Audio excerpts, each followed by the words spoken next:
कहानी की शुरुआत ही हमारे ड्रामे की फीमेल लीड माकोटो से होती है, जो कि बहुत ही इनोसेंट गर्ल है। अपने बॉयफ्रेंड यूतो के साथ उसके अपार्टमेंट में ही रहती है एंड यूतो एक नंबर का सेल्फिश बंदा।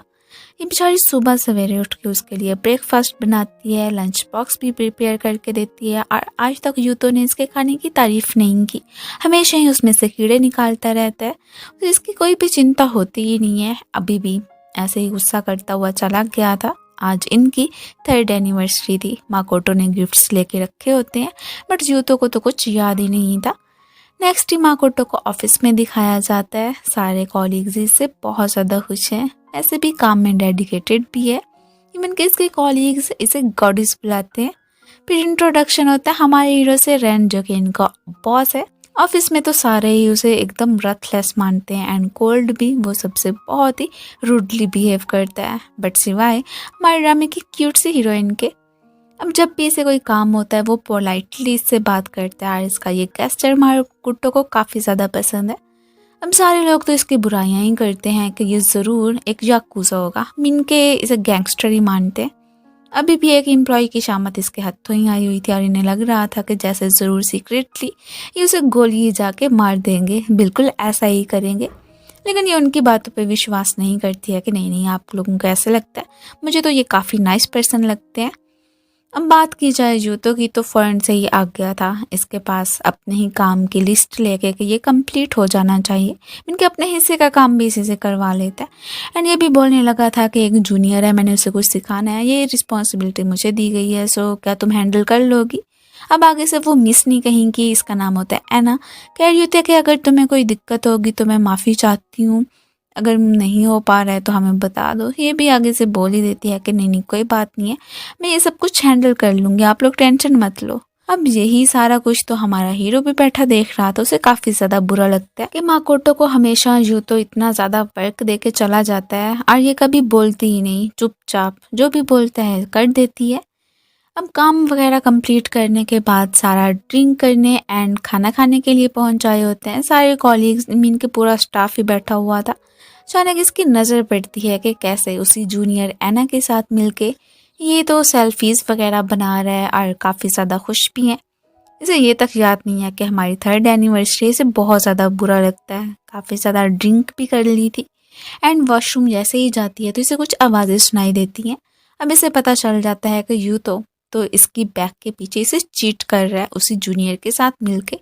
अब तो इसका दिल ही टूट के रह गया था। अब यहाँ से वापसी पे यूतो से इसका टकराव हो जाता है। पूछने की कोशिश तो करती है कि आप किधर थे, मेरे इसे लग रहा होता है कि सीधे मुंह बता देगा कि क्या कर रहा था। वो साहब होते हैं कि आगे से नखरे ही दिखा रहे होते हैं कि तुम क्या मेरी पॉजेसिव गर्लफ्रेंड बन रही हो, और ये कहता हुआ वहां से साइड पे ही चला गया था। अभी भी इस पे नजरें हमारे हीरो की जमी हुई थी। एना जानबूझ के, उसे पता भी है कि ये यूतो की गर्लफ्रेंड है, माकोटो के पास ही आके बैठ जाती है एंड बातों ही बातों में ये बताने की भी कोशिश करती है कि जैसे कि यूतो ने इसे प्रपोज किया है एंड दोनों जल्दी शादी भी कर लेंगे। मीन के आज तक कभी भी यूतो ने इसे प्रपोज नहीं किया था, कभी लव लैंग्वेज का तो यूज़ किया ही नहीं। इसे बहुत ज़्यादा बुरा लगता है। अब मज़ीद बर्दाश्त नहीं होता तो वहाँ से उठ के बाहर ही आ जाती है। इधर रेन स्टार्ट हो रही थी एंड किसी से टकरा के इससे पहले के नीचे गिरती, पीछे से रेन ने आके इसे पकड़ लिया था एंड पूछने भी लगता है कि क्या तुम ठीक हो। इसका सामान नीचे गिर जाता है एंड फौरन से उसे उठाने लगी थी और जैसे उस गिफ्ट पे इसकी नज़र पड़ती है जो कि इसने जूतों के लिए प्रिपेयर किया था, और वो देखने के बाद ही बहुत ज़्यादा इमोशनल हो जाती है एंड ये कह देते हैं कि क्या तुम्हें इस वक्त घर जाना है, अगर नहीं जाना है तो मेरे साथ चलो। एंड उसकी आंखों में आए आंसू भी साफ करता है। दोनों को अब बार में ही दिखाया जाता है। अब उसे लग रहा था कि शायद ये सब कुछ करने के बाद मीन कि मुझे यहाँ पे छोड़ के बॉस भी चले जाएंगे, मैं अकेली ही रह जाऊंगी। तो वो कह देते हैं कि नहीं, तुम जितना टाइम लेना चाहो ले सकती हो, मैं यहाँ पे तुम्हें कंफर्ट करने के लिए बैठा हूँ ना। मीन कि वो तो कहीं नहीं हिलने वाला था और ये उससे अपोलोजाइज कर रही होती है कि मैंने आपको मुश्किल में डाल दिया। तो वो कहता है कि नहीं, ऐसी कोई भी बात नहीं है। खुद से तो इसे कंसोल करने की भी कोशिश करता है। क्या ये फिर भी अब अपोलोजाइज करके वहाँ से जाने ही वाली होती है कि बेहोश होके इसके ऊपर ही गिर गई थी। नेक्स्ट जैसे इसकी आंख खुलती है तो खुद को अपने बॉस रेन के घर पे ही पाती है। इसकी शर्ट भी चेंज थी। इतने में रेन भी आ गया था कि तुम्हें होश आ गया। अब इससे पहले कि मजीद कोई भी बात करता, ये तो यहाँ पे बहुत ज़्यादा इमोशनल हो जाती है एंड अपने बॉस से अपोलोजाइज भी करने लगी थी कि शायद इसे लग रहा होता है कि हम दोनों का वन नाइट स्टैंड हो चुका है एंड बार बार माफ़ी मांग रही होती है कि मैं जानती हूँ कि मुझे अपने बॉस के साथ ऐसा नहीं करना चाहिए था। तो वो कह देते हैं कि जैसा तुम समझ रही है ऐसी कोई बात नहीं है एंड इसे रेडी होने का बोल के कि मैंने ब्रेकफास्ट प्रिपेयर कर दिया है, बाहर आ जाना। और ये इसे पीछे से इसके बॉयफ्रेंड के मैसेजेस आए होते हैं इनके जूतों के। मैं वो कल रात से इसे मैसेज कर रहा था कि तुम कहाँ हो, अभी तक घर पे नहीं आई हो, फिर मुझसे बात ना करना। यार फाइनली उसे कॉल मिलाती है और कॉल पे मतलब उसे चिंता नहीं होती है कि तुम किधर थी, तुम्हारे साथ क्या बना। बस इसे डांट ही रहा होता है कि बस एक दफ़ा घर आओ तो सही तुम। अब इससे भी बर्दाश्त नहीं होता है। फौरन से कह देती है कि मैं आपसे ब्रेकअप करती हूँ, आइंदा के बाद मुझसे कोई भी कनेक्शन मत रखिएगा। और ये कहने के बाद ही इसने कॉल डिस्कनेक्ट कर दी थी।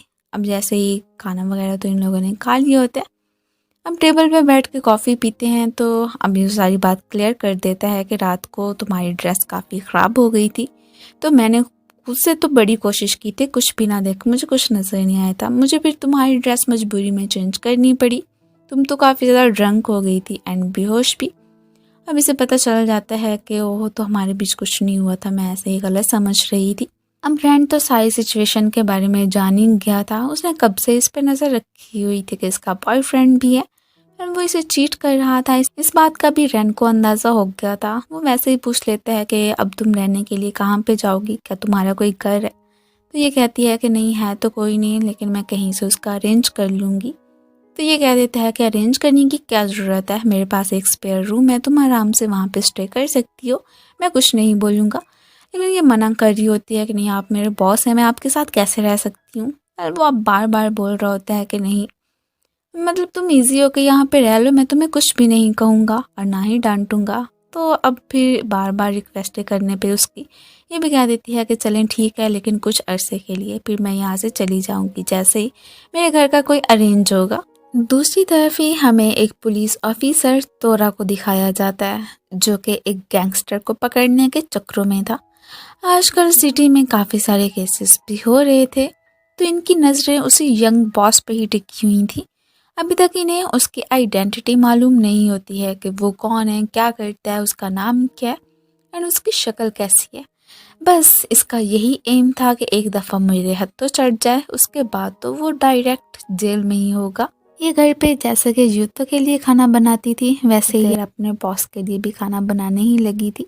वो कहता भी है कि तुम्हें ये सब कुछ करने की ज़रूरत नहीं है, बट ये अपनी खुशी से ही प्रिपेयर कर रही होती है।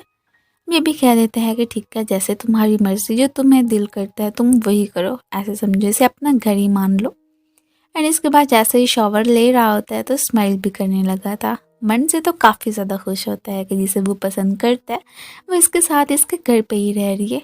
लेकिन यहाँ पे हमें ऐसे फील होता है कि ये रैन बॉस कोई आम बंदा नहीं है। अब कौन है ये तो हमें आगे चल के ही मालूम होगा। इसने ब्रेकफास्ट रेडी कर दिया था जब तक कि वो शावर लेके आता है। उसे काफ़ी ज़्यादा अच्छा लगता है कि आज तक कभी भी मेरे लिए किसने खाना नहीं बनाया, हमेशा खुद ही बनाया करता था एंड ना ही कोई मेरे लिए वेट करता था। बट जब से ये आई है तब से देखो मेरी लाइफ में रौनक ही हो गई। और उसे तो इसका ब्रेकफास्ट बहुत ज़्यादा ही पसंद आता है एंड इवन कि इसने तो लंच बॉक्स भी प्रिपेयर करके रख दिया हुआ था। अब तो उसकी तो खुशी की कोई इंतहा ही नहीं रहती, मन में तो उसके लड्डू फूट रहे होते एंड वो इसे थैंक यू ही बोल रहा था। ये भी कह देती है कि कोई बात नहीं, वैसे भी इसके घर पे रहने के लिए जो आई थी दोनों ही पूरे टाइम पे रेडी हो गए थे। इनके पहले यूतो के साथ होते हुए इस बेचारी को इतना ज़्यादा टाइम नहीं मिलता था रेडी होने का, बट जब से इसके साथ आई थी तब से तो जल्दी से ही रेडी होके फिर काम के लिए निकल पड़ती है। अभी ऑफिस आई ही थी कि एना मैडम इसे टॉन्ट मारने के लिए आ जाती है। ये भी पूछने लगी थी कि वैसे खाना खाने के बाद जल्दी में रेस्टोरेंट से क्यों चली गई थी। और इसी के पीछे पीछे बाकी कॉलीग्स भी आके पूछने ही लगे थे एंड ये भी बताते हैं कि तुम जैसे ही गई थी ना फौरन ही हमारे बॉस भी चले गए थे, पता नहीं उन्हें क्या हो गया था, उन्हें तो लगता है तुम्हारी चिंता ही होने लगी थी। इस बेचारी का तो इन लोगों ने सर ही खपा के रख दिया होता है। इससे पहले कि मज़ीद तंग करते तभी एक कॉलीग को तो बॉस ने काम करने के लिए बुला लिया था। जैसे ही यूतो को मौका मिलता है वो इसकी जान नहीं छोड़ने वाला था। इसकी शामत उसके तो आ ही गई होती है कि तुम कहाँ चली गई थी और इतनी आसानी से मुझसे ब्रेकअप करने का कैसे सोच सकती हो, कि तुम्हारे पास्ट के बारे में जानता है जिसके साथ कि तुम रह रही हो, क्योंकि कभी भी तुम्हारा कोई बॉयफ्रेंड बनेगा ही नहीं।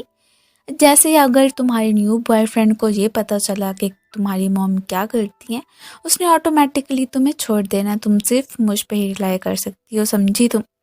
ये रिमेंबर करती है कि कैसे इसकी मॉम ड्रग्स एडिक्टेड थी, मीन के हमेशा ही कोई ना कोई गड़बड़ी करती रहती हैं और इससे पैसे भी मांगती रहती थी। इसके पापा की डेथ हुई थी, एक वाहिद मॉम थी और वो भी ऐसी निकली, इसने कभी नहीं सोचा था। और इसकी मॉम को लेके तो इधर यूँ तो साहब ने इसे अच्छा खासा डरा धमका दिया था, को भी मालूम होगा जैसे जिसके साथ तुम रह रही हो कि तुम्हारी मॉम कैसी थी, वो तुम्हें खुद के साथ कहाँ भला स्टे करने देगा। ये टेंशन में आके अपने लिए अब कोई अपार्टमेंट ढूंढ ही रही होती है कि मुनासिब कीमत पे मिल जाए, मैं वहाँ पे शिफ्ट हो जाऊँगी। और रैन ने ये देख लिया था, वो इसके लिए ना सिर्फ कॉफ़ी बनाता है बल्कि ये भी कहने लगा था कि तुम्हें घर ढूंढने की ज़रूरत नहीं है, जब तक रहना चाहो आराम से यहाँ पे रह सकती हो। और ना ही फोर्स करता है कि भाई अब इसकी मर्ज़ी है कि अगर इसे रीज़नेबल प्राइस पे घर मिल गया तो अब जा ही सकती है, मैं कैसे रोकूं। ये तो वहीं पे घर ढूंढते ढूंढते सो गई थी एंड जैसे उसकी आंख खुलती है तो नोटिस करती है कि बॉस रैन इसे उठा के कमरे में ही लेके जा रहे हैं। ये कहती भी है कि आप ऐसा ना करें, मुझे अच्छा नहीं लग रहा, लेकिन वो कह देते हैं कि नहीं नहीं कोई बात नहीं है एंड इसे इसके बेड पे ही लिटाता हुआ वहाँ से चला गया था। और ये पीछे से बहुत ज़्यादा ही फ्लश करने लगी थी, मीन कि इसे रैन का ये गेस्चर बहुत ज़्यादा पसंद आया था। यूँ तो इसे मैसेजेस एंड कॉल करने से बाज नहीं आता, अभी भी यही डरा धमका रहा होता है कि जो मैंने बोला था वही करना। अगर तुम्हारे पास जो तुम्हारी मॉम के बारे में पता चल गया जिसके साथ तुम रह रही हो तो वो तुम्हें कभी भी घर में टिकने नहीं देगा। अब जैसा कि वो इस बेचारी को डराया धमकाया करता है, इस बात का अंदाज़ा रैन को भी होता है, लेकिन अब ये उसे शेयर नहीं करना चाहती थी। हालांकि वो तो हेल्प करने के लिए फुल रेडी था, अब ये उसे शेयर ना करती तो वो कैसे इसकी हेल्प करता। अब फ़ौरन से ये भी बोलने लगता है कि मुझसे कोई गेस्ट मिलने के लिए आएगा, इसका सामान भी गेस्ट रूम में ही शिफ्ट करने को बोलने लगा था। ये भी फ़ौरन से मान जाती है कि हाँ ठीक है, जैसा आप बोल रहे हैं मैं वैसे ही कर दूँगी। इसे लग रहा था कि शायद इसकी कोई गर्लफ्रेंड ही आने वाली होगी। अब जब तक लेट नाइट घर पहुंचती है, गेस्ट तो यहाँ से चला गया था और उसका स्ट्रोलर इधर रह गया होता है। अब तो इसे पक्का कंफर्म हो जाता है कि कोई गर्लफ्रेंड ही आई होगी, ज़रूर अब बॉस की गर्लफ्रेंड होनी ही है, उन्होंने मुझे थोड़ी ही ना बताना था। लेकिन इसे बुरा लग रहा होता है, कहीं ना कहीं रैन को लेके इसके दिल में भी फीलिंग्स डेवलप हो ही गई थी। यूँ तो काम पे आते ही इस बेचारी को बहुत ज़्यादा ही परेशान करने लग गया था, यही कि घर आ जाओ, मैं माफ़ी मांगता हूँ, आइंदा के बाद कोई भी ऐसी गलती नहीं करूँगा। माकोटो जब मना करती है तो आगे से इस पे चिल्लाना स्टार्ट कर देता है। एक को वर्कर आके इसे काम पे फोकस करने को बोलने लगा था कि क्या तमाशा बना के रखा हुआ है, तो आगे से उस पर भी भड़क जाता है। अब ये सब कुछ तो रैन से बर्दाश्त नहीं होता, उसने यूतो को अच्छा खासा डांट दिया होता है कि काम पे तवज्जो दे, अगर ना दी तो फिर तुम्हें जॉब से फायर कर दिया जाएगा। अब जाके उसकी कुछ भड़ास कम हुई थी। बाद में इसे कहता है कि अगर तुम्हें मेरी हेल्प चाहिए तो मैं करने के लिए तैयार हूँ, बाकी तुम्हारी सारी सिचुएशन के बारे में तो ऑलरेडी मैं जानता हूँ। लेकिन उसने मना कर दिया था कि मैं आपको मज़ीद ट्रबल में नहीं डाल सकती हूँ। वैसे भी इसे यही लग रहा था कि बॉस की गर्लफ्रेंड भी है, अगर उसे पता चला कि बॉस मुझ में इन्वॉल्व हैं, मतलब मेरी मदद कर रहे हैं, तो उसे बुरा लगेगा। यहाँ से वापसी पे अब दोबारा से ही यूँ तो पहुँचे होते हैं, इससे अपॉलोजाइज कर रहे थे, कोई नोट वगैरह भी रखा था कि मुझे माफ़ कर दो, बार बार ही माफ़ी मांग रहा होता है। दोनों बात करने के लिए किसी जगह पे चले गए थे और इन पे रन की नज़र पड़ जाती है। वो कोई कॉल मिलाता है और इसके पीछे जाने का सोचता है। इधर यही बोल रहा होता है कि मैं तो अब तुम्हारी खातिर ही खुद चेंज होने के लिए भी तैयार हूँ, बस एक दफ़ा वापस आ जाओ। वो तो इसके साथ पैचअप करने के लिए रेडी था, लेकिन ये मना ही कर रही होती है कि बस एक दफ़ा ख़त्म हो गया सो हो गया, बार बार क्यों परेशान कर रहे हो। अब वो इसका हाथ ज़बरदस्ती पकड़ के यहाँ से लेके जाना चाहता है। ये तो घबरा गई थी कि अब मैं क्या करूँ, इससे अपनी जान कैसे छुड़ाऊँ। तभी कुछ गुंडे बदमाश आके इधर यूतो को पकड़ लेते हैं एंड इसे इशारा करते हैं। ये तो फ़ौरन से ही वहाँ से भाग गई थी। अब एक पर्सन ने इसे अपनी गन के कंट्रोल में रखा होता है, वो कोई और नहीं बल्कि रैन था।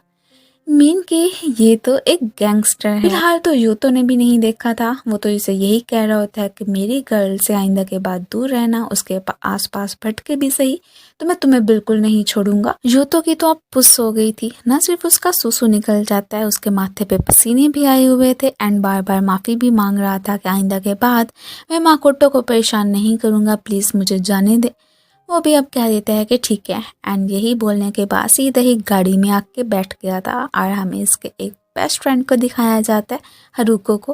और वो स्ट्रोलर किसी और का नहीं बल्कि हरुको का ही था, क्योंकि इसकी कोई गर्लफ्रेंड नहीं है, वो जस्ट इसका बेस्ट फ्रेंड है। इधर इन्हें भी फिलहाल तो नहीं पता चला था कि वो यंग बॉस जो कि गैंगस्टर हैं वो कौन है, लेकिन इन्वेस्टिगेशन तो जारी ही होती है तोरा की कि एक दफ़ा मुझे पता चल जाए कि वो कौन है, फिर देखना कि मैं उसके साथ क्या करता हूँ, उसकी आइडेंटिटी को सबके सामने कैसे रिवील करता हूँ। ये परेशान होकर जा रही थी, अभी भी काफ़ी ज़्यादा ही दुखी होती है जो कि यूतो ने इसके साथ किया कि बार बार मुझे परेशान करने के लिए आ जाता है। और तभी एंट्री हो जाती है रेन की भी, जो कि आते ही इसे हक कर लेते हैं एंड ये भी कहने लगा था कि मैं तुम्हें मुश्किल में नहीं देख सकता हूँ। एलजी उसे उससे दूर कर देती है। इसे तो यही लग रहा होता है ना कि इसकी गर्लफ्रेंड भी है एंड अगर उसकी नज़र हम पे पड़ गई तो उसे बुरा लगेगा। अब वो क्या ही जानती होगी कि वो गर्लफ्रेंड नहीं थी बल्कि इसका बेस्ट फ्रेंड हरुका था। इसकी आंखों में आंसू भी आए हुए थे कि मैं किसकी मदद मांगूँ, कहाँ जाऊँ।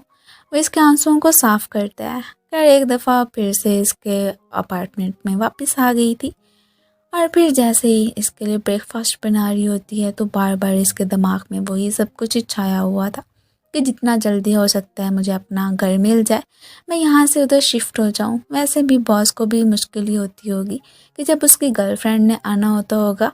रैन तो जानता था कि कैसे अपने एक्स बॉयफ्रेंड जूतों की वजह से ये इतनी ज़्यादा परेशान है। वो इसे अपने साथ शॉपिंग करने जाने को ही बोलने लगा था कि मुझे कुछ ज़रूरत का सामान लेना है, क्या तुम आके मेरी हेल्प करोगी। ये भी मान जाती है। जैसे ही गाड़ी में आके इसकी सीट बेल्ट बांधने लगता है, दोनों क्लोज आ गए थे। तब तो इसकी हार्ट बीट फास्ट हो गई थी। हर एक तरह से इसे अंदाज़ा हो जाता है कि जैसे कि मैं बॉस को पसंद करने लगी हूँ। अब इसे क्या ही मालूम कि वो तो ऑलरेडी ही इसे कितना ज़्यादा पसंद करता है, उसके दिल में इसे लेके फीलिंग्स है। दोनों की तकरीबन शॉपिंग कंप्लीट हो गई थी। जैसे ही खाना खाने के लिए आते हैं तो इसे हरुका की कॉल आती है।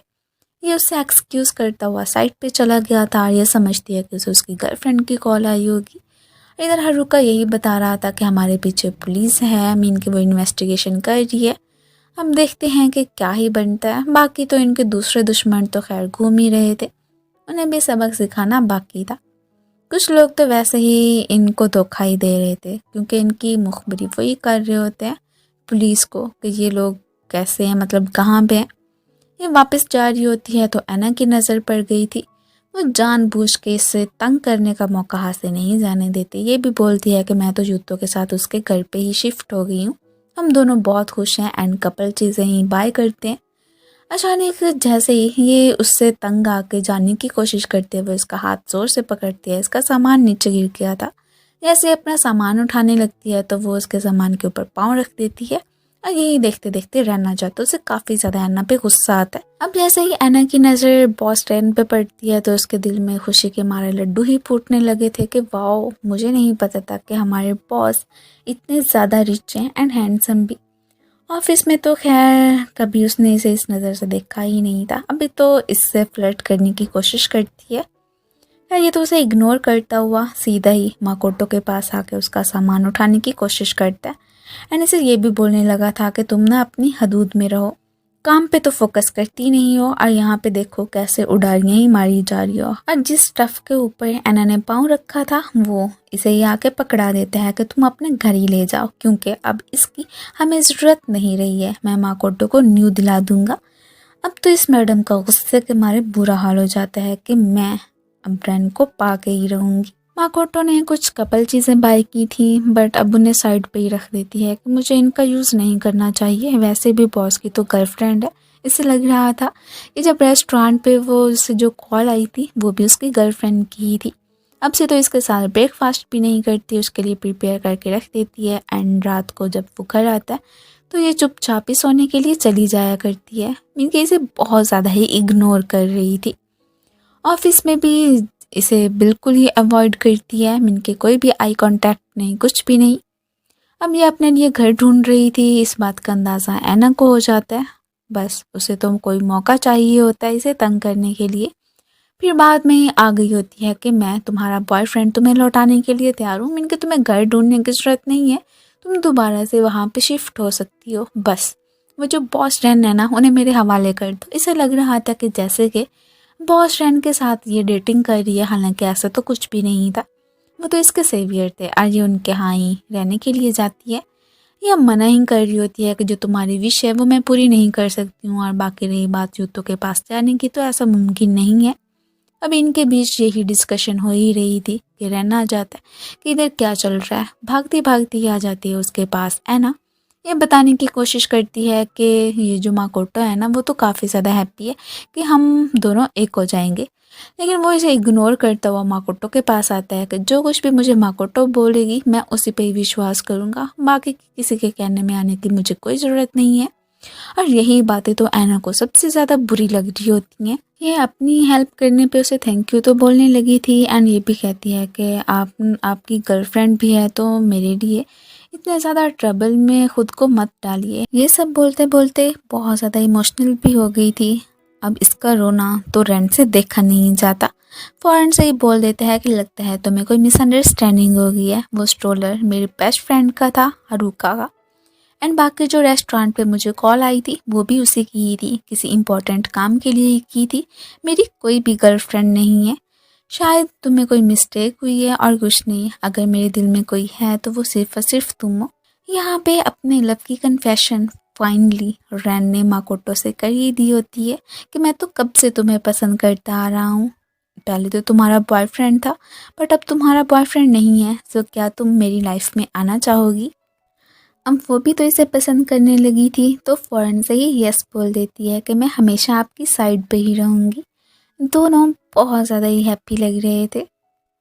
इवन के वो तो अपने अपार्टमेंट की कीज़ भी इसे ही पकड़ा देता है कि जब तुम्हारा दिल करेगा ना, तुम आराम से उसे अपना घर ही समझ के जब मर्जी आना, जब कहीं जाना। तुम्हें कोई भी परेशान करने के लिए नहीं होगा, और ना ही तुम्हें वेट करना पड़ेगा कि मैं घर पे हूँ या नहीं हूँ। तो चलो ये दोनों तो एक हो ही गए। अभी माकोटो को तो नहीं पता होता, उसे यही मालूम था कि रैन मेरे बॉस हैं, कि ये तो एक गैंगस्टर भी है। दूसरी तरफ ऐना भागी भागी घर पे आती है एंड यूतो से पूछने लगी थी कि तुम्हारी गर्लफ्रेंड आजकल क्या कर रही है, क्या तुम्हें कुछ खबर भी है। वो तो कोई ख़ास इंटरेस्ट नहीं दिखाता है, कि वैसे भी वो जिसके साथ भी है मुझे कोई फ़र्क नहीं पड़ता है। इतना तो मुझे मालूम है कि याकूज़ा मीन के एक गैंगस्टर के साथ ही कोई रिलेशनशिप है, शायद उसके न्यू बॉयफ्रेंड का होगा। तो ये पूछ लेती है कि तुम्हें वैसे कैसे पता। उसने सारी स्टोरी का बता दिया था कि कैसे इसे डराने धमकाने के लिए तब एक रेस्टोरेंट पे कुछ गुंडे आए थे, एंड साथ में उनका वो गैंगस्टर माफिया बॉस भी था। तो ये वैसे ही पूछ लेती है कि अच्छा तो कौन से रेस्टोरेंट पे, कि वहाँ पे जाके पता तो चलाएगी कि वो है तो है कौन। मीन कि अगर वो रैन था तो बस, अगर वो एक गैंगस्टर है तो उसकी ये आइडेंटिटी सबके सामने एक्सपोज करके रख देगी एंड कोई भी उसे पसंद नहीं करेगा। यही सब कुछ जानने के लिए जैसे ही उस रेस्टोरेंट पे पहुंचती है, सो बस अब तो इसे कंफर्म हो जाता है कि एक्चुअली में जो कि बॉस रैन है वो तो एक माफिया बॉस है, अभी भी किसी का काम निपटाने के लिए ही पहुंचा हुआ था। इवन कि उसकी बैक साइड पे जो टैटू होता है वो भी इसने देख लिया था एंड चुपके से उसकी पिक्चर्स ही क्लिक कर लेती है। हारुका की नज़र इस लड़की पे पड़ गई थी। वो ऐना से पूछता है कि इधर क्या कर रही हो, यहाँ पे पिक्चर्स वगैरह क्लिक करना अलाउ नहीं है। अब ये कोई बहाना बना के वहाँ से भाग गई थी। इनके दुश्मन तो दिन ब दिन इनके हाथों से निकलते ही जा रहे होते हैं, एक तो कोई संकी सही होता है। बाकी जो भी काम वगैरह निपटाने थे इसने हारुका के ज़िम्मे लगा दिए होते हैं कि अब से वो तुम्हारी रिस्पॉन्सिबिलिटी है। वैसे भी इसका काम था अब सिर्फ और सिर्फ अपनी गर्लफ्रेंड को संभालना। ऐना को जो चटपटी न्यूज़ मिली थी कि उनके बॉस एक माफिया है, अब तो उसकी खुशी का कोई ठिकाना ही नहीं रहता कि बॉस आपका खेल तो अब ख़त्म। आज जो कुछ भी हुआ था माकोटो घर पे आके वही सब याद कर रही होती है। स्पेशली कि तभी से बहुत अच्छा लगा था जब रैन ने अपने अपार्टमेंट की कीज इसके हवाले कर दी थी। इसके दिल में तो रैन को लेके और ज़्यादा इज्जत बढ़ गई होती है कि वो बहुत ही नाइस पर्सन है। हारुको अचानक ही रैन से मिलने के लिए आ जाता है एंड उसके गले में स्ट्रोलर को देख के अब तो इसे पक्का कन्फर्म हो जाता है कि ओ रैन मुझसे सच बोल रहा था कि वो स्ट्रोलर इसके बेस्ट फ्रेंड हारुको का ही था। अब हारुको ने भी रैन की गर्लफ्रेंड को देख लिया था। अब उसे इतना मालूम हो जाता है कि जो आजकल अपने काम पे फोकस नहीं कर पा रहा है वो सिर्फ और सिर्फ इसी की वजह से ही है। फिलहाल थर्ड व्हील ना बनते हुए इन्हें गुड बाय कह के चला जाता है कि हम बाद में मिलेंगे। उसके जाने के बाद माकोटो थोड़ी सी नर्वस हो गई थी, यही समझती है कि शायद अभी मुझे किस कर लेगा, बट वो ऐसा नहीं करता। हालांकि इसने अपनी आइज़ क्लोज कर ली थी। वो जस्ट इसे गुड नाइट बोलता हुआ कि हम सुबह ही मुलाकात होगी वहाँ से चला गया था सोने के लिए। इसे खोया खोया सा देख के सारे कॉलीग्स ही पूछने लगते हैं कि तुम्हें आजकल क्या हो गया, कहीं कोई लव का चक्कर तो नहीं चल रहा है। इसी बात को लेके इसे छेड़ ही रहे होते हैं। ये कह देती है कि नहीं नहीं ऐसी कोई बात नहीं है। इससे पहले के मज़े ही तंग करते, आज ये सब कुछ तो रैन ने नोटिस कर लिया था। वो इसके एक कॉलीग को अपने काम के लिए बुला लेता है एंड उसे साइड पे भेजने के बाद ही इसे कुछ वर्क करने के बहाने से क्लोज आके यही बोलते हैं कि मैं रात को जल्दी आ जाऊंगा, मीन के हम साथ में ही टाइम स्पेंड करेंगे। अब जैसे इनके बीच जो खिचड़ी पक रही थी, ऐना को तो अंदाज़ा था ही सही कि तो कितना ज़्यादा लव करते हैं। अब वो बीच में टांगे ना अड़ाती, ऐसे कैसे हो सकता था। आती है रैन की टेबल पे कि बॉस मैंने आपसे कुछ इम्पोर्टेंट बात करनी है, और वो भी अकेले में। अब जैसे ही वो साइड पे आया था कि पता नहीं क्या बात करना चाहती है, तो फ़ौरन से बोल देती है कि वैसे क्या आपकी उस गर्लफ्रेंड को पता है, मीन के यहाँ पे माकोटो की बात कर रही होती है कि आप एक गैंगस्टर हैं। अगर नहीं मालूम है तो कोई बात नहीं, मैं बता देती हूँ। आप जैसे बैड बॉय को वो कहाँ पसंद करेगी।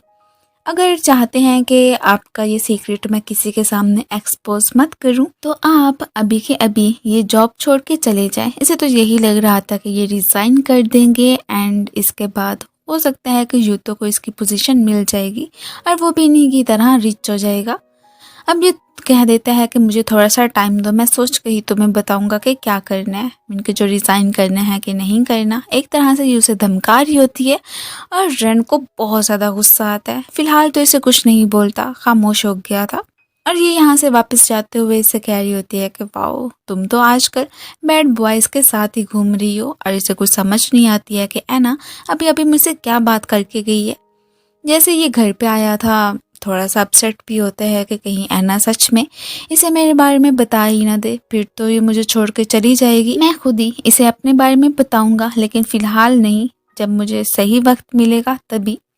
अभी इसे कुछ टाइम मांगता है कि मैं बिजनेस ट्रिप पे जा रहा हूँ, शायद हमारी कुछ मुलाकातें नहीं होंगी, लेकिन तुम अपना ख्याल रखना। एंड ये बोलता हुआ वहाँ से सीधा पहुँचता है हारुको के पास। जो भी सारी सिचुएशन थी इसके बारे में इसने उसे बता दिया था एंड उसी लड़की की फ़ोटो भी दिखाता है कि ये देखो कैसे मुझे डरा धमका रही है कि अब मैं गैंगस्टर हूँ, इस बारे में सबको बता देगी। अब हारुको कहता है कि तुम टेंशन मत लो, वैसे भी तब क्लब में इसने इसी लड़की को देखा था, तो मुझे नहीं मालूम था कि ये इतनी बड़ी ट्रबल क्रिएट करके रख देगी। टेंशन ही ना लो, देखता हूँ कि क्या करना है, मैं सब कुछ संभाल लूँगा। लेकिन अभी भी उसे कुछ टाइम चाहिए ही होता है। ये काम पे ज़्यादा ही फोकस करने लगा था, इसे टाइम नहीं दे पाता है। एंड ये तो उदास ही फिरती रहती है कि पता नहीं इतना ज़्यादा रैन ने खुद को मसरूफ़ क्यों कर लिया, क्या बात हो सकती है, क्या वो मुझसे कुछ छुपा रहा है। हम जैसे कि इसे ऐना की कुछ इन्फॉर्मेशन वगैरह चाहिए थी, वो मिल गई होती है। अगले दिन उसके डेस्क पे आता है कि मैंने कोई बात करनी है, ज़रा साइड पे आना। हम सारे परेशान हो जाते हैं कि बॉस ऐना को साइड पे क्यों अकेले में लेके गए हैं। खैरियत तो हो सकती है, पता नहीं क्या बना है। अब इसने तो ऐना को जॉब से फायर कर दिया था। बिग रीज़न भी यही होता है कि ये कंपनी के अगेंस्ट भी कोई काम कर रही थी और न जाने कितने कितने बॉयज़ के साथ इसके ताल्लुकात बने हुए थे। खैर ये परेशान हो जाती है कि ये देखो ज़रा, घड़ा तो मैंने इनके लिए खोदा था कि ये खुद ही रिज़ाइन करके चले जाएंगे, बट इन्होंने मुझे ही काम से निकाल दिया, अब मेरा क्या बनेगा। अब गुस्सा कर जाती है कि आप क्या सोच रहे हैं कि मैं किसी को कुछ नहीं बताऊंगी कि आप एक गैंगस्टर हैं, ऐसा हो ही नहीं सकता। पूरे स्टाफ के सामने आके ये बड़ा ही ऊंची ऊंची आवाज़ में बोलने लगी थी कि ये एक बैड बॉय है। अब सारे इसकी बात पर विश्वास नहीं करते हैं, उल्टा उन्हें भी मालूम हो गया था कि ये कैसी लड़की है, इनकी कितने गलत काम करती फिर रही है और यूतो को भी चीट कर रही थी। इसी बात का ही तो उसे सबसे ज़्यादा अफसोस होता है कि मैंने तुम्हारी खातिर अपनी गर्लफ्रेंड को छोड़ा जो कि काफ़ी ज़्यादा अच्छी थी, और तुमने मेरे साथ ऐसा किया। आज के दिन ना सिर्फ इसकी जॉब गई थी, इसका बॉयफ्रेंड भी इसके हाथों से चला गया। अब जो गलत काम करता है उसका अंजाम तो यही होता है ना, खुद ही अपने किए पे पानी फेर ही देती है। रात को घर पे आते ही रेन इसे फ़ौरन से हक कर लेता है एंड मकोटो से अपोलोजाइज भी करने लगा था कि मैं इतने अरसे तुमसे दूर रहा, लेकिन मैंने जो काम करना था वो मेरा कंप्लीट हो गया। अब हम दोनों को कोई भी अलग नहीं कर सकता। इसे कुछ समझ नहीं आती है कि ये क्या बात कर रहा है। यार यहाँ पे तो इससे इजाज़त भी मांगने लगा था कि मैंने इतने टाइम से खुद को कंट्रोल में रखा हुआ था, बट आज मुझसे नहीं हो पाएगा। एंड ये सब कुछ बोलने के बाद ही वो इसे किस करता है। इसके बाद हमें इनका रोमांटिक सा सीन दिखाया जाता है। अगले दिन हारुको को कॉल मिलाने के बाद ये उसे थैंक यू बोल रहा था कि अगर तुम मुझे आना की इन्फॉर्मेशन ना ला के देते तो वो लड़की पता नहीं क्या ही कर देती, उसने मेरे खिलाफ ही भड़का देना था और माकोटो मुझे छोड़ के चली जाती। ये तो तुम्हारा बहुत बहुत ज़्यादा ही शुक्रिया कि तुमने मेरी इतनी मदद की है। वो कह देता है कि कोई बात नहीं है, मैं तो तुम्हारा फ्रेंड हूँ ना, तुम्हारे लिए ये सब कुछ करना तो बनता ही था। अचानक ही तोरा की नज़र माकोटो पे पड़ती है, वही पुलिस ऑफिसर। तो ये बस उसे देखता ही रह जाता है। इतने अरसे के बाद ही वो उसे देख रहा था। अब हमें इतना तो अंदाज़ा हो जाता है कि जैसे कि तोरा उसे जानता है। अब ये इनका क्या रिलेशनशिप है हमें आगे चल के ही पता चलेगा। अचानक ही से इसकी मॉम की कॉल आ गई थी। मिनकी इतने अरसे से ये घबरा रही थी कि कहीं वो अचानक मेरे सामने ना आ जाए, और आज देखो बिल्कुल वैसा ही हुआ जिस बात का इसे डर था। वो इससे मिलने का बोल रही होती है एंड कुछ पैसे भी मांग रही थी। ये काफ़ी ज़्यादा परेशान हो जाती है कि रेन को अगर मेरी मॉम के बारे में पता चल गया तो वो क्या रिएक्ट करेगा, कहीं वो मुझे छोड़ ही ना दे कि मेरी मॉम कैसी है, फिर मैं किस पे रिलाई करूँगी। जैसा कि यूतो ने बोला था वैसा ही ना हो जाए। इसे टेंशन में देख के रेन पूछने की कोशिश तो करता है कि तुम्हें क्या हुआ है, लेकिन ये फ़िलहाल उसे नहीं बताती है। मिनकी अभी इतना ट्रस्ट नहीं करती थी उस पर। इसके लिए भी कुछ हिम्मत ही चाहिए होती है इसे। वो इसे हक कर लेता है कि डोंट वरी, जो भी तुम्हें परेशानी है तुम मेरे साथ शेयर कर सकती हो। इसे मॉम की कॉल्स आ रही थी लेकिन ये पिक नहीं करती। अगले दिन ऑफिस से वापसी पे अचानक ही इसकी मॉम इसकी आंखों के सामने ही आ धमकी थी और आते ही इसे गले लगा लेती हैं कि मेरी बेटी तुम कहाँ थी, फाइनली हम दोनों मिल ही गई। वैसे भी मेरी रिस्पॉन्सिबिलिटी तुम्हारी है, जल्दी से पैसे निकालो, मुझे पैसे चाहिए, उनकी ज़रूरत है।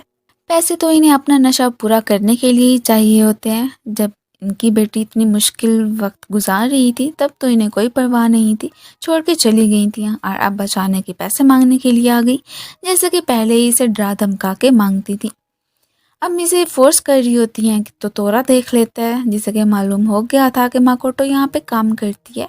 वो अपना कार्ड दिखा के इन आंटी को अच्छा खासा डरा धमका देता है, काफ़ी से हरास कर रही हैं, मैं तो आपको अभी जेल लेके जाता हूँ। अब तो ये मैडम फ़ौरन से ही वहाँ से भाग गई थी।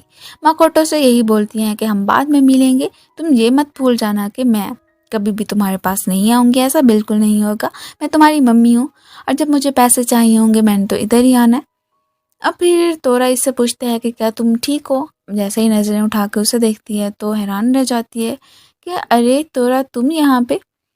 अब एक्चुअली में तोरा कोई और नहीं बल्कि माकोटो का बेस्ट फ्रेंड था। दोनों साथ में ही स्कूल में पढ़ते थे। इसके बाद ही इनके कॉलेज वगैरह चेंज हो गए, ये दूसरी स्टडीज़ वगैरह करने के लिए चला गया, और इतने अरसे के बाद आज मिल रहे थे। हमें इस बात का भी अंदाज़ा हो जाता है कि जैसे कि तोरा इसे सीक्रेटली लाइक करता है, लेकिन कभी भी उसने अपने लव की कन्फेशन नहीं की। उसे यही लगता था कि इसका एक बॉयफ्रेंड है। अब जैसे वो ये बताती है कि वो जो मेरा पहले वाला बॉयफ्रेंड था उसने मुझे चीट किया, उससे तो मैं ब्रेकअप कर चुकी हूँ, बट अब जो मुझे बॉयफ्रेंड मिला है वो बहुत ज़्यादा ही नाइस है। ये कह देते हैं कि अच्छा, वो तो फिर उससे मिलने के बाद ही पता चल जाएगा कि वो कितना नाइस पर्सन है। वैसे भी तुम हो ही इतनी क्यूट सी, कोई भी लड़का तुम्हें पसंद कर लेगा। अचानक ही इसे रेन मैसेज करता है कि हम साथ में ही डिनर करेंगे। ये उसे रिप्लाई करती है, तोरा से एक्सक्यूज़ करके जाने लगती है कि मैं अपने बॉयफ्रेंड से मिलने के लिए ही जा रही हूँ। वो अचानक पूछ लेता है कि वैसे क्या तुम्हारे बॉयफ्रेंड को तुम्हारी मम्मी के बारे में पता है। तो ये आगे से कोई भी जवाब नहीं देती। बाद में परेशानी हो गई थी कि वैसे अगर पता चल गया रैन को तो वह मेरे बारे में क्या सोचेगा, क्या इस मुश्किल घड़ी में मुझे निकालेगा। इसे हारुको कॉल मिलाता है। अब इनके बीच भी टेंशन ही फैली हुई थी कि पता नहीं कौन हमारे सीक्रेट्स रिवील कर रहा है, एंड इवन कि उसने हमारी आइडेंटिटी भी पुलिस के सामने एक्सपोज कर दी है। न जाने क्या बनता है। फिलहाल तो इन्हें पुलिस से छुप के ही रहना पड़ना था। ये जैसे ही अब मिलने के लिए आया था इससे माकोटो से, तो देखते हैं कि वो खोई खोई सी है। वो खुद काफ़ी ज़्यादा कंफ्यूज होकर रह गई थी कि जैसा कि अब बोल रहा था तोरा, क्या मुझे अपनी मम्मी के बारे में इसे बता देना चाहिए। ये भी कंफ्यूज होता है कि क्या अपनी आइडेंटिटी मीन के गैंगस्टर हूँ, इस बारे में मैं इसे बता दूँ। अब इसी कश्मकश में बैठे ही होते हैं तो तभी इसकी मम्मी आ गई थी। मीन के वो तो एक शैडो की तरह इसे चिपक ही गई होती हैं। इससे पहले कि इसके क्लोज आती आगे से, फिर हमारा हीरो उन्हें रोक देता है। अब ये तो मज़े से यहाँ पे खाने के लिए बैठ गई थी एंड इन्हें काफ़ी परेशान करती हैं, स्पेशली कि माकोटो को, कि मुझे पैसे चाहिए, लगता है तुम्हारा बॉयफ्रेंड बहुत रिच है। फिलहाल तो रैन ने सिक्योरिटी से कह के इसकी मम्मी को यहाँ से भेज दिया था। अब इससे पूछने भी लगता है कि वैसे क्या तुम ठीक हो, तुम्हें क्या हुआ है। ये तो फ़ौरन से वहाँ से भागना स्टार्ट कर देती है, अपनी इस रियलिटी को फेस नहीं करना चाहती थी। जो बात मैं कब से छुपाने की कोशिश कर रही थी वो रैन के सामने आ ही गई। जैसे ही साइड पे आई होती है तो वो भागा भागा इसके पीछे ही आ गया था।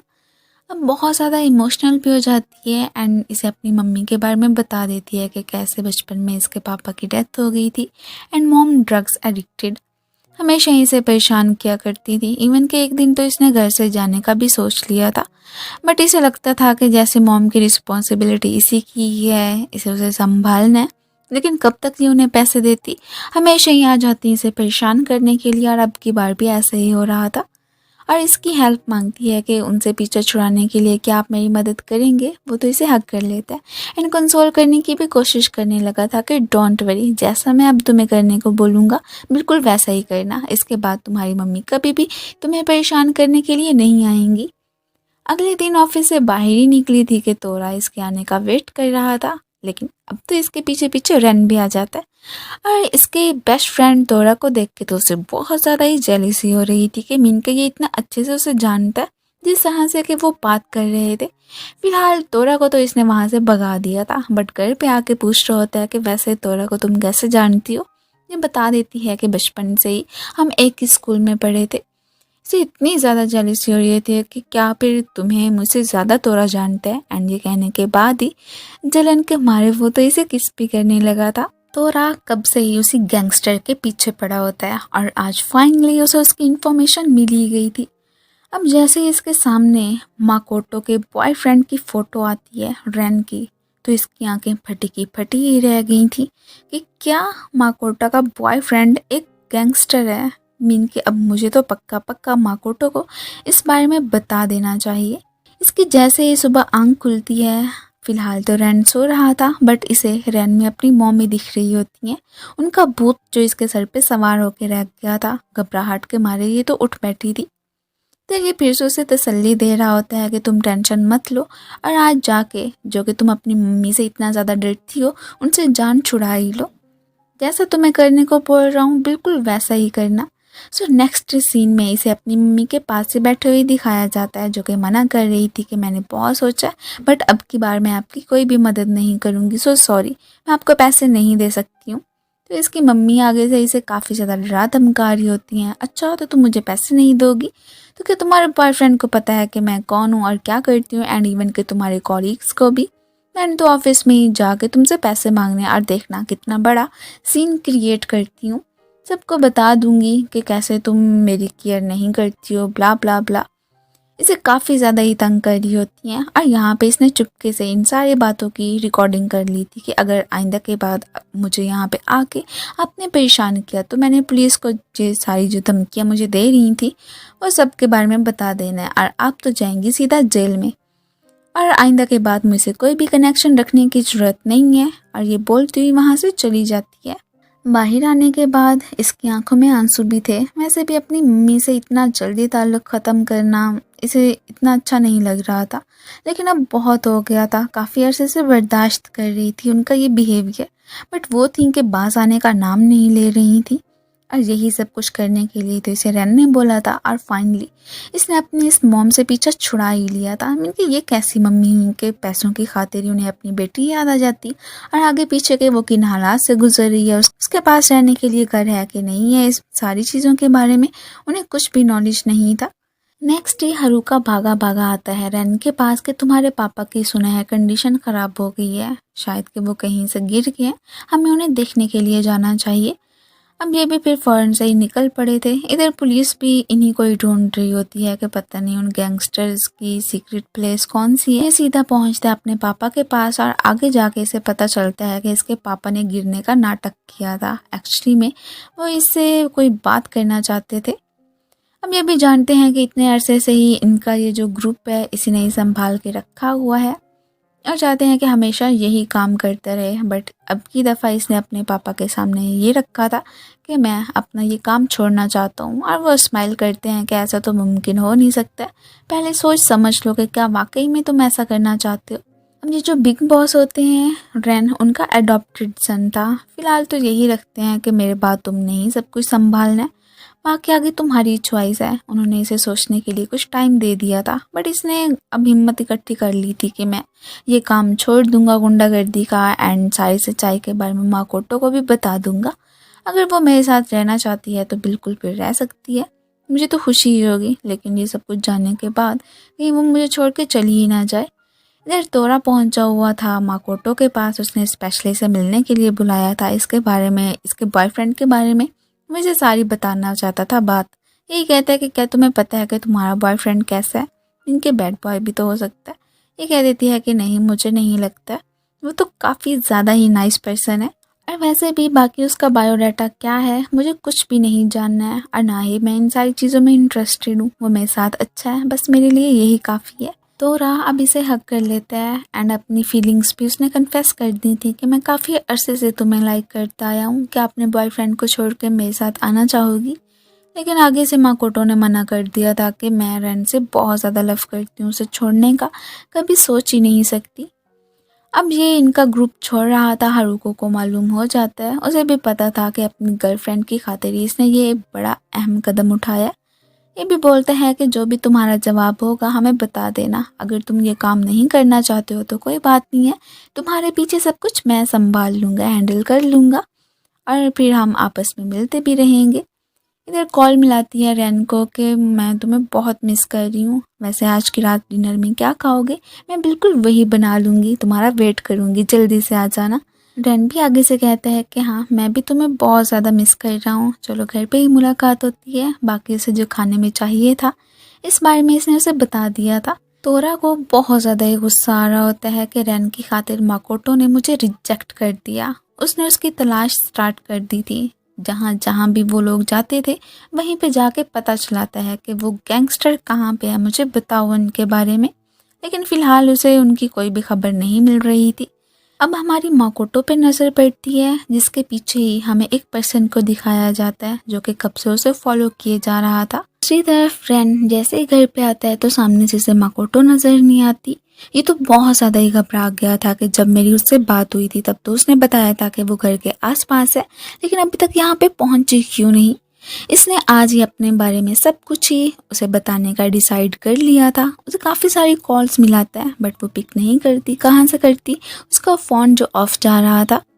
अचानक ही इसे एक अननोन नंबर से कॉल आती है और जिसे सुनने के बाद इसे अंदाज़ा होता है कि इसी के ही किसी दुश्मन ने अब इसे ही ब्लैकमेल करने के लिए इसकी गर्लफ्रेंड को किडनैप कर लिया था। इसकी परेशानी में तो इजाफा हो जाता है कि क्या मेरी वजह से माकोटो मुश्किल में पड़ गई है, ओ नो अब मैं क्या करूँगा। अब वो किडनैपर इसे किसी जगह पर ही आने का बोल रहा होता है कि पुलिस को मत बताना। क्या ये भी कहाँ पुलिस को बताता, खुद तो गैंगस्टर था। अब जैसा भी करके इसने खुद अकेले में ही माकोटो को अपने दुश्मन के कब्जे से छुड़ाने के लिए जाना था। फ्रेंड तो माकोटो को बचाने के लिए बहुत तेज़ी से ही अपने घर से निकल पड़ा था। इसे गिल्टी भी फील हो रहा होता है कि मेरी वजह से ही वो मुश्किल में पड़ी है, अगर उसे कुछ हो गया तो। हर हाल में उसे प्रोटेक्ट करना चाहता है, खोना तो बिल्कुल भी नहीं। अब जो किडनैपिंग सीन हो गया था तोरा को भी मालूम हो जाता है और वो फ़ौरन से ही माकोटो को बचाने के लिए निकल पड़ता है अपने साथी को लेके कि उन गुंडों बदमाशों से भी हम फाइट कर लेंगे और उनके अंजाम तक पहुंच जाएंगे। इधर ऑब्वियसली सी बात है, इसे तो रैन के दुश्मन ने ही पकड़ के रखा होता है एंड इसके सामने ये भी शो करवाने लगा था कि ये देखो कैसे अभी तुम्हें बचाने के लिए रैन आता है कि नहीं। अब रैन तो जो प्लेस उसने बताई हुई थी इसके वही संग की दुश्मन ने ये उस जगह पे आता तो है, सामने से माकोटो नहीं होती, वो खुद ही बैठा हुआ था। उसे तो काफ़ी ज़्यादा मज़ा आ रहा था इसके साथ गेम खेल के। यही कहता है कि देखता हूँ कि तुम अपनी उस लवर को कैसे बचाते हो। वैसे तुम बहुत ही पावरफुल बने फिर रहे हो ना। ये उसे मना करता है कि ऐसा बिल्कुल ना करो। अब ये चूंकि एक गैंगस्टर है, इनकी बातें सुन के तो अंदाज़ा हो ही जाता है माकोटो को। उसे दुख भी हो रहा था कि इसने मुझे क्यों नहीं बताया कि ये क्या काम करता है अलग से। ये अब उसे मोबाइल वापस करने को बोलते हैं एंड माकोटो को छोड़ने के लिए भी, लेकिन ये नहीं मानने वाला था। उल्टा इसे इसके पापा को कॉल मिलाने को बोलता है कि अगर तुमने मिला दी तो ठीक है, फिर जैसा करने को बोल रहे मैं वैसा ही कर दूंगा। बट इसने तो अपने पापा से सारे कनेक्शन ख़त्म कर लिए थे। वो काम दोबारा से ये नहीं करना चाहता था कि नेक्स्ट टाइम फिर से किसी मुसीबत में मैं भी पड़ूंगा एंड साथ में माकोटो को भी काफ़ी सारी मुश्किलात को फेस करना पड़ेगा। इन दोनों के बीच तो अच्छी खासी फाइट हो गई थी और इसी बात का फ़ायदा उठा के ये चुपके से अपने हाथों को रस्सी से आज़ाद करती है एंड जिस बंदे ने इसे पकड़ के रखा था उसके ऊपर अटैक करके भागने भी लगी थी। बाहर से रैन भी आ जाता है, उसके पीछे पीछे वो संकी भी था। इन पे अटैक करने की कोशिश करता है लेकिन सामने से रैन आ गया था। वो भला इसे इस मुश्किल में कैसे डाल सकता था। और इन्हें पकड़ने के चक्कर में जो कि तोरा को एड्रेस का मालूम हुआ था वो भी आ जाता है। बाकी दूसरे साथी तो इसका पकड़ने के लिए गया था दूसरे बंदे को। इसने तो इस संकी को अपने आड़ों हाथों लिया होता है एंड माकोटो की खातिर वो रैन को भी भागने के लिए इशारा कर देता है कि अगर वो इसे पसंद करती है तो मैं कौन होता हूँ इनके बीच में आने वाला। इसने विंडो से छलांग लगा दी थी और नीचे काफ़ी गहरा पानी था, ये डूब रही होती है तो ऊपर से रन आके उसका हाथ पकड़ता है एंड ऐसे ही ऊपर खींचता हुआ चला गया था। नेक्स्ट सीन में अब इसकी आंख खुल गई थी एंड रन ही इसके पास होता है। ये तो काफ़ी ज़्यादा इमोशनल हो जाती है कि आपने मुझे क्यों नहीं बताया था कि आप कौन है। वैसे सच में बताएं कि आप हैं कौन, आपकी रियल पर्सनैलिटी कौन सी है जो मेरे साथ होती है, या फिर एक फाइटर गैंगस्टर है। तो ये अब उसे अपने बारे में सब कुछ बताने लगा था कि कैसे बचपन में इसके पापा की भी डेथ हो गई थी एंड इसकी मॉम भी ड्रग एडिक्टेड थी। अब इसकी मॉम हमेशा इसे मारती रहती, मतलब कि इसकी कोई भी अच्छी फैमिली नहीं थी। इसके बाद खुद ही इसकी मॉम की भी डेथ हो गई है, इस दुनिया में अकेला रह गया। फिर इसकी मुलाकात हुई बिग बॉस से। इसने मतलब कि उन्होंने इसे अडॉप्ट कर लिया। ये उनके यहाँ ही काम किया करता कि मुझे एक फैमिली मिली थी, कोई समझने वाला भी मिला था, तो मैंने समझा कि चलो मुझे अपना एक घर मिल गया, तो इसलिए ही मैंने फिर ये वाला काम स्टार्ट कर दिया। बाकी पहले मैं जब घर वापस आता था ना कोई मेरा खाना बनाने वाला होता था ना कोई वेट करने वाला। फिर एक दिन अचानक मेरी तुमसे मुलाकात हुई जब ये के बॉस बना था। मैं तुम्हें काफ़ी ज़्यादा पसंद करने लगा था, लेकिन आगे ये भी मालूम था कि तुम्हारा बॉयफ्रेंड है, इसलिए चुप रहा। जैसे ही तुम्हारे बॉयफ्रेंड ने तुम्हें चीट किया तो फिर मुझे मौका मिल गया तुम्हारा दिल जीतने के लिए। जब तुम मेरी लाइफ में आई मैं बहुत ज़्यादा हैप्पी था कि जब मैं घर आता हूँ कोई होता है मेरा वेट करने वाला एंड मुझे खाना भी बना के देता है। तुम्हारी वजह से मुझे एक फैमिली मिली है। अब इसलिए ही मैंने डिसाइड किया है कि वो काम छोड़ दूँ। आगे तुम्हारी मर्जी है कि मेरे साथ रहना चाहती हो कि नहीं। मैं तुम्हें कुछ भी फोर्स नहीं करूँगा। अब मैं तुम्हारे जवाब का वेट करूँगा। और ये कहने के बाद ही सीधा पहुँचता है अपने पापा के पास। उन्हें फाइनल ये बताने के लिए आया होता है कि मैं आज से ये गुंडागर्दी का काम छोड़ने वाला हूँ और वो सिर्फ और सिर्फ माकोटो की वजह से ही मैं अपनी फैमिली स्टार्ट करना चाहता हूँ और सारे इसे बुरा ना बोलें। यही सारी बातें करने के बाद जैसे ही अपने पापा के घर से बाहर निकलता है तो सामने से तोरा खड़ा हुआ था, जो कि स्पेशली से ये कहने के लिए आया था कि मैंने तुम दोनों के रिश्ते को एक्सेप्ट कर लिया। हाँ मानता हूँ कि मैं एक पुलिस वाला हूँ, पर यह भी जानता हूँ कि तुमने अपने काम पे गिव अप कर लिया। मीन कि अब मज़ीद वो काम नहीं करोगे माकोटो की खातिर। ये तो यही विश करता है कि आप दोनों हमेशा ही खुश रहो। मैं आपके दोनों के बीच बिल्कुल नहीं आऊँगा।